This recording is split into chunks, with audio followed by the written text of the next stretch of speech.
नमस्कार दोस्तों, स्वागत है आपका मेरे YouTube चैनल पे और मेरा नाम है डॉक्टर मोनू मिश्रा। जैसा कि आप सब लोगों को पता है कि पीएचडी करे हुए लोगों के पास कनाडा जाने का मतलब कनाडा में पीआर लेने का एक बहुत गोल्डन अपॉर्चुनिटी रहती है और बहुत से लोग कनाडा जाके पीआर लेना भी चाहते हैं ताकि वो अपना फ्यूचर कनाडा में ही सेटल कर सकें। तो आज की वीडियो का टॉपिक यही है कि हम पीएचडी होल्डर कनाडा में कैसे पीआर ले सकता है, क्या क्या प्रोसेस है, क्या क्या चीज़ें हैं और क्या क्या उसको एडिशनल बेनिफिट मिलते हैं पीएचडी होने की वजह से। लास्ट टाइम मेरी वीडियो में मेरे दोस्त श्री कुशल कपूर जी आए थे जो कि कनाडा में अभी पोस्ट डॉक कर रहे हैं और एट रिसेंटली ही उन्हें कनाडा की पीआर मिली है। तो आज हम उनका इंटरव्यू करेंगे कि कैसे आप कनाडा में पीआर ले सकते हैं, क्या प्रोसेस है और क्या क्या फ़ायदे हैं कनाडा में पीआर लेने के। बट उससे पहले अगर आप मेरे चैनल पर नए हैं तो लाइक कीजिए वीडियो को, चैनल को सब्सक्राइब कीजिए और घंटी जरूर दबाइए, क्योंकि मैंने देखा है कि बहुत से लोग वीडियोस तो देखते हैं मगर चैनल को सब्सक्राइब नहीं करते हैं। तो प्लीज़ प्लीज़ प्लीज़ चैनल को सब्सक्राइब भी जरूर कीजिए। तो स्टार्ट करते हैं आज का वीडियो। और कुशल भाई, क्या हाल है आपके? ठीक है मिश्रा जी, आप सुनाइए कैसे हैं? तो पहली चीज तो मैं आपको कांग्रेचुलेट करना चाहूंगा आपकी कैनेडियन पीआर के लिए। Thank you sir, thank you so much. पुरानी हो गई है वैसे, 6 महीने पुरानी, पर थैंक यू सो मच।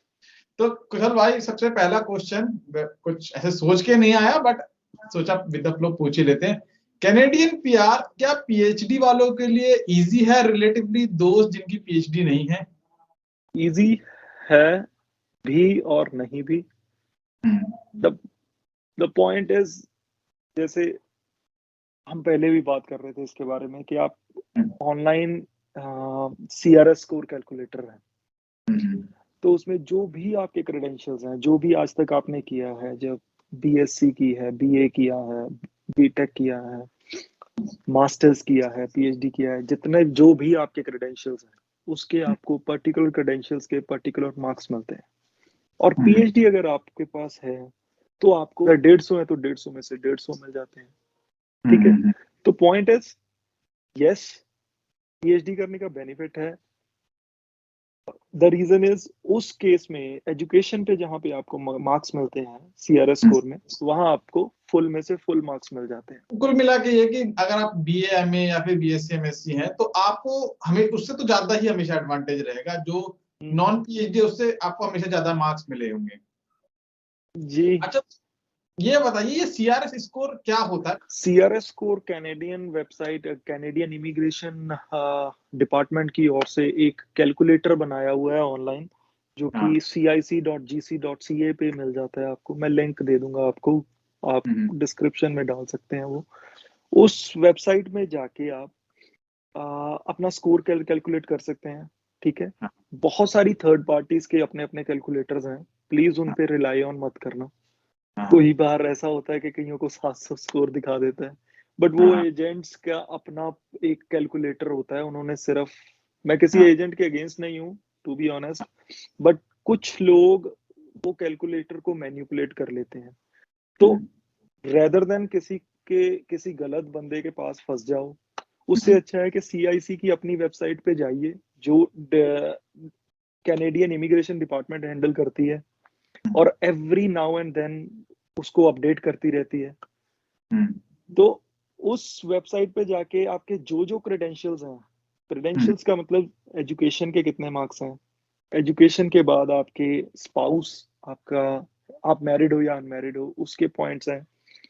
उसके बाद आपके कैनेडियन डिग्री के नंबर हैं। अगर कैनेडियन डिग्री है आपके पास तो अराउंड 70 पॉइंट एक्स्ट्रा मिलते हैं। आपके पास कैनेडियन जॉब ऑफर है, उसके पॉइंट मिलते हैं। कैनेडियन वर्क एक्सपीरियंस है, उसके मिलते हैं। एक पीएनपी नॉमिनेशन प्रोग्राम होता है, अगर वो है आपको तो सीधे 600 एक्स्ट्रा पॉइंट्स मिलते हैं। 600 या 400 something like that, I think 600 point मिलते हैं। जो आज तक की मैक्सिमम कट ऑफ है वो अराउंड 500 रही है approx. I mean long story short, आप सीआईसी की वेबसाइट पे जाए और वहां पे देखें कि क्या आपके क्रेडेंशियल्स हैं, वहां पे इनपुट दीजिए अपने क्रेडेंशियल्स और आपको वो स्कोर कैलकुलेट करके बता देगा।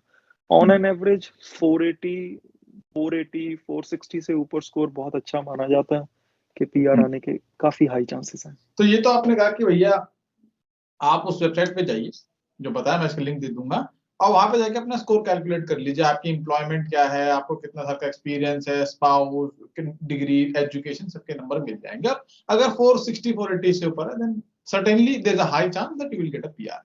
तो ये पॉइंट कैलकुलेट कर लिया अपन ने, तो उसके बाद क्या करना होता है?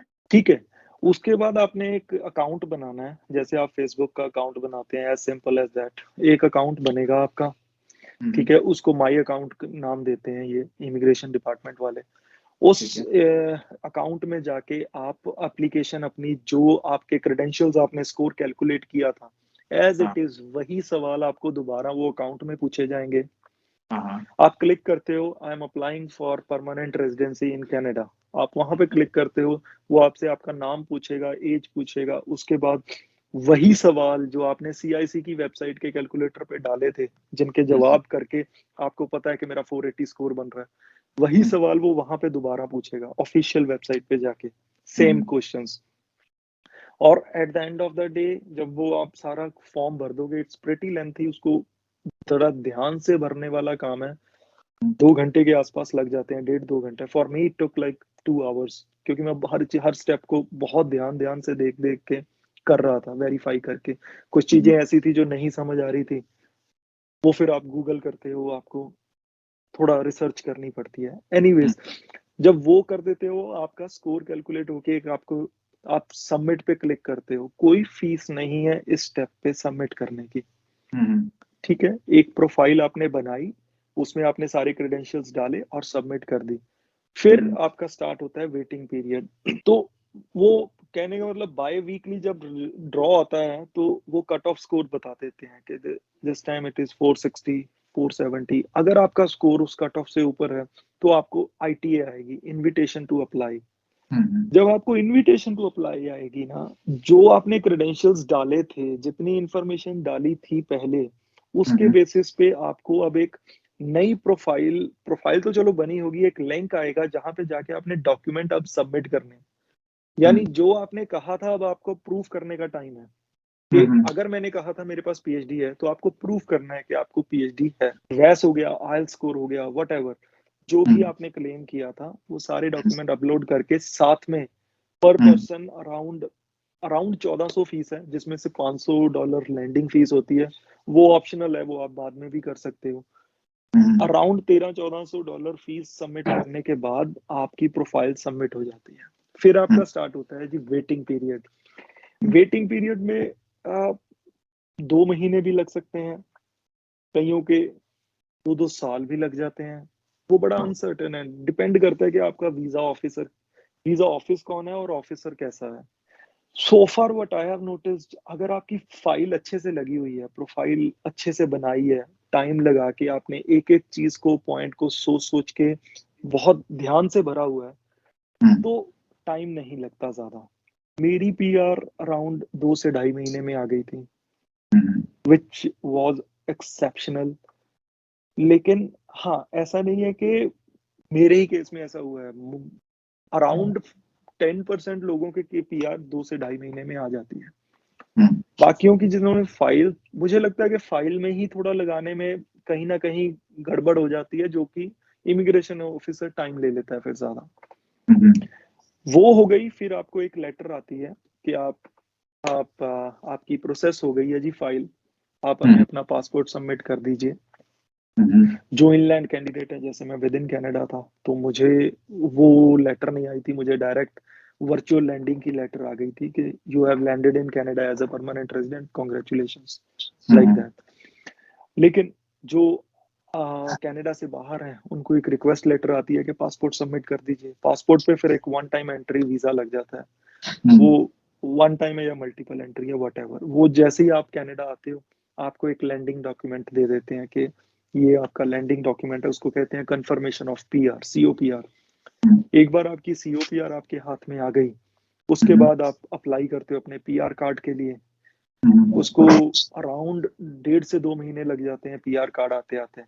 पीआर कार्ड एक स्मार्ट कार्ड है, जो यहाँ पे आप कैरी, वैसे जरूरत नहीं पड़ती, बट कहीं एज अ प्रूफ आप यूज करते हो उसको कि yes I am permanent resident of Canada. तो कनाडा की पीआर मिलने के फायदे क्या हैं और कितने साल की होती है? फायदे पहले कितने साल की होती है? 5 साल के लिए होती है सर। और 5 साल के बाद? 5 साल के बाद अगर आपने, शायद इनकी कंडीशन है कि 3 साल की, या तो 5 साल में अगर आप रेगुलर आप जॉब कर रहे हो, कहीं टैक्स भर रहे हो, 3 साल लगातार आपने टैक्स भरा है, तो आप सिटीजनशिप के लिए अप्लाई कर सकते हो। और अगर 5 साल में 3 साल आप रहे और छोड़ के चले गए बीच में कभी, कॉन्टिन्यूस स्टे आपकी नहीं है, तो आप पीआर रिन्यू के लिए लगा सकते हो, फिर आपको दोबारा से 5 साल के लिए पीआर रिन्यू की हो जाती है। तो अब जानते हैं कि कैनेडियन पीआर के फायदे क्या हैं और क्यों, मतलब इतना शोरगुल क्यों मचा हुआ है भाई? हर कोई कनाडा कनाडा जाना है, क्या क्या ऐसा स्पेशल है? मेरे लिए तो जी मैंने इसलिए लगाई थी, मैं हर बार, हर पोस्ट डॉक का कॉन्ट्रैक्ट मिलता था तो हर बार अपने वो लगाना पड़ता था, टेम्परेरी रेजिडेंट वीजा। हाँ। और हर बार एक्सटेंशन विद फैमिली अगर आप करते हो तो आपका 1200 डॉलर लग जाता था। और और जब तक इंडिया की जॉब मार्केट ऐसे ही है, तब तक हम तो यहीं बैठे हैं। और अगर एवरी ईयर मैं वो करता हूँ तो मैं over the year of 5 years अगर मैं देखूं, 3 साल तो मुझे ऑलरेडी कनाडा में हो गए, हो गए, तीसरा चल रहा है अभी। तो अगर वो देखा जाए तो उस हिसाब से अगर 5 साल का, एक साल का मैं अगर वर्क परमिट लगा रहा हूँ, तो मेरा $1000 पर ईयर के हिसाब से 5000 ये गया। और फिर कनाडा में प्रॉब्लम क्या है सबसे बड़ी, आप जॉब अगर एक्सटेंड हो गई 1 साल के लिए, पहले आप अपना वर्क परमिट एक्सटेंड करवाओगे, उसके अलग चार्जेस हैं। फिर आपको अगर कनाडा से बाहर जाना पड़ता है, जो कि हमें रिसर्च में बहुत फ्रीक्वेंटली कहीं ना कहीं ट्रेवल करना पड़ता है, तो आपको वीजा अलग से अप्लाई करना पड़ता है। और वीजा की फीस फिर से एक फीस है, $200-300 जो भी वट। तो मेरे लिए वो सारी चीज सॉर्ट आउट हो गई। अब मैं यहाँ पे, वो मुझे एवरी टाइम वो खर्चने की बजाय मैंने एक बार लगा के मैं सॉर्ट आउट हो गई लाइफ। सेकेंडली अगर बेनिफिट की बात करूं, एक लाइफ स्टेबिलिटी जरूर है यहाँ पे। जैसे स्टेबिलिटी का मतलब, अगर आपकी जॉब चली जाती है बाय चांस, तो आप एवरी मंथ जब आप सर्विस में हो, आप जॉब कर रहे हो, आपकी सैलरी में से कुछ अमाउंट एम्प्लॉयमेंट इंश्योरेंस का कटता है। तो बाय चांस अगर आप ले ऑफ हो जाते हो, तो कंपनी ऐसे नहीं है कि आपको शॉर्ट नोटिस देके कि निकाल देगी कि कल से मत आना, ठीक है। उनको एक प्रोटोकॉल फॉलो करने पड़ेगा। अगर आपको ले ऑफ करना है तो उनको एटलीस्ट 3 महीने का नोटिस देना पड़ेगा। अच्छा। अगर बाय चांस वो सिचुएशन आ भी जाती है, तो अगर और आपका एम्प्लॉयर आपका ईआई भर रहा था, तो the moment you are leaving the office, उसी मोमेंट से नेक्स्ट डे से आपका ईआई स्टार्ट हो जाता है। ईआई स्टार्ट होने का मतलब ये है कि आपकी जो भी आपकी सैलरी थी, वट एवर पैकेज था, 100,000 था, 1 लाख था, या 10,000 था, जो भी था एनुअल पैकेज, उसका 55% आपको अगले 1.5 साल के लिए घर बैठे मिलेगा। उस साल 1.5 साल के दरमियान आप किसी कोर्स को भी कर सकते हो, आप अपने आप को इंटरव्यूज के लिए प्रिपेयर कर सकते हो, आप अपना मंथली रेंट दे सकते हो, वट एवर ग्रोसरी है, ये है, वो है, जो भी है, वो सारी चीजें आपको गवर्नमेंट ऐसे नहीं है कि आपको अकेला छोड़ देती है कि आप भैया देख लो, ठीक है। और कनाडा में ऐसा नहीं है कि आप 1 साल घर बैठे रहोगे कि जॉब ही नहीं मिली, नहीं, ऐसा नहीं होगा, होगा नहीं। सेकेंड थिंग इज, बच्चों की एजुकेशन इज फ्री अंटिल वो यूनिवर्सिटी चले जाते हैं, ठीक है। मेडिकल फ्री है। मेडिकल के कुछ कॉन्सिक्वेंसेज हैं जो हमने पिछली आपकी वीडियो में बात की थी, ठीक है, वो पार्ट एंड पार्सल्स है, ठीक है, चलता है। बट ये कुछ मोटे मोटे बेनिफिट हैं कनाडा में रहने के। अगर मैं इसकी बात करूं कि जैसे आपने पीएचडी कर ली है और आप रिसर्चर की जॉब देख रहे हैं, बिग इन रिसर्च और in the field of academia, तो क्या पीआर कुछ रोल प्ले करती है कि मतलब यू गेट एन एडवांटेज कि अगर आप परमानेंट जो है जॉब के लिए अप्लाई कर रहे हैं तो ऐसा कुछ फायदा है, या फिर कनाडा कुछ में क्या बिल्कुल है, एडवांटेज है? कनाडा में तो है। अच्छा। कनाडा में तो बहुत सारी पोजीशंस में साफ लिखा ही होता है, जो परमानेंट पोजीशंस होती हैं, कि only apply if you have permanent residency और सिटीजनशिप। सिटीजनशिप और पीआर में भी कुछ इंस्टीट्यूट्स में डिस्क्रिमिनेशन है, लेकिन बहुत ज्यादा नहीं है। लेकिन हाँ, टेम्परेरी वर्कर्स के लिए थोड़ा सा है प्रॉब्लम। पीआर है तो you have an edge. That was the other biggest motivation for me कि हाँ, हाई प्रोफाइल जितनी भी जॉब्स हैं गवर्नमेंट ऑर्गेनाइजेशन में, उनके लिए पीआर होना बहुत जरूरी है।